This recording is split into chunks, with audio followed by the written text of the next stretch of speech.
مولاي صل وسلم دائما أبدا على حبيبك خير الخلق كلهم. Bismillahirrahmanirrahim. Assalamualaikum warahmatullahi wabarakatuh.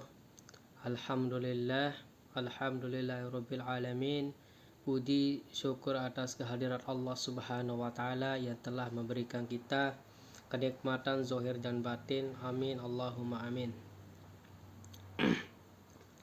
Baiklah teman-temanku maba Islam, kali ini akan melanjutkan dari pembahasan sebelumnya, masih dalam bab tayamum, tuntunan sholat lengkap.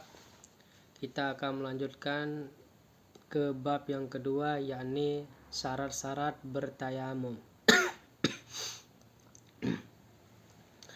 Dalam kitab Fathul Qorib, Syekh Muhammad bin Qasim Al-Ghazi menjelaskan syarat tayamum itu ada 5 macam, ada 5 hal, ada 5 perkara.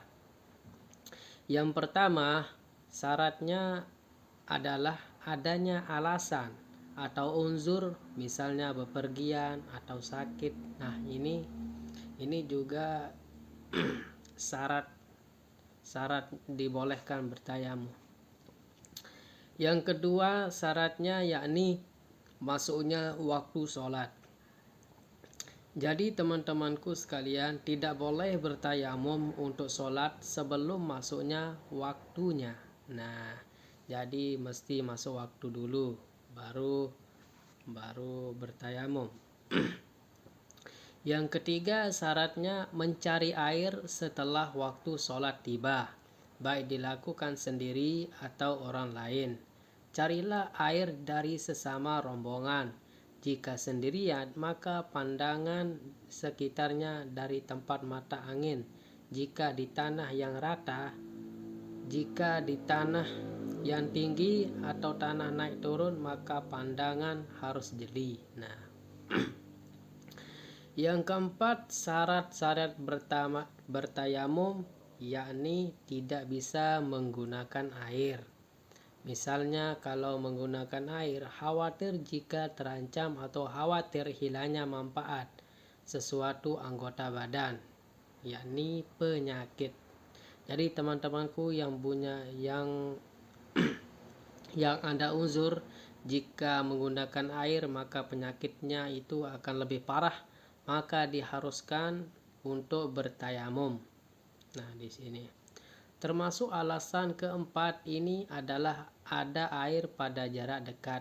Namun jika ke air itu khawatir kalau diterkam binatang buas atau harta bendanya dicuri atau digasap, termasuk alasan ini adalah membutuhkan air untuk selain wudhu. Nah, jadi hal-hal yang bisa menghalangi kita untuk mencari air itu bisa diganti dengan bertayamum. Nah, teman-temanku sekalian, syarat-syarat yang kelima bertayamum yakni debu yang suci dan mensucikan serta tidak basah alias kering. Yang termasuk debu yang suci adalah debu yang digasap dan debu kubur yang belum pernah digali lagi. Dalam sebagian salinan takrib terdapat tambahan bahwa debu itu harus bisa berterbangan. Nah, debu harus bisa berterbangan di bawah angin. Jika tercampur dengan batu kapur atau pasir, maka tidak sah untuk bertayamum.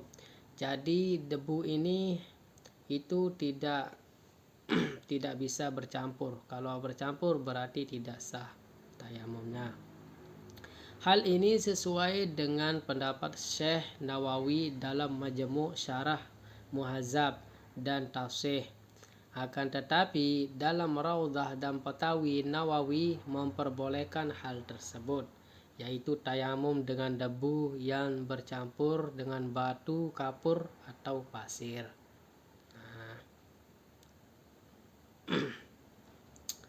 Tayamum dengan pasir yang bisa berterbangan itu sah. Tidak sah tayamum dengan selain debu, misalnya bedak dan tembikar yang diremuk Demikian juga tidak sah tayamum dengan debu yang najis, debu yang musta'mal yang sudah pernah digunakan untuk bertayamum tidak boleh digunakan tayamum lagi. Jadi mirip-mirip lah.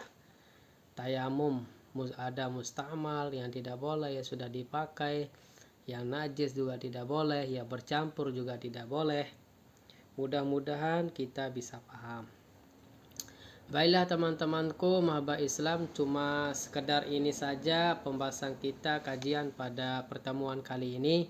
Sedikit demi sedikit, lama-lama menjadi bukit. Oke, sampai jumpa. Kita tutup kajian ini dengan sama-sama membaca hamdalah. Alhamdulillahirabbil alamin. Oke, terima kasih. Wassalamualaikum warahmatullahi wabarakatuh.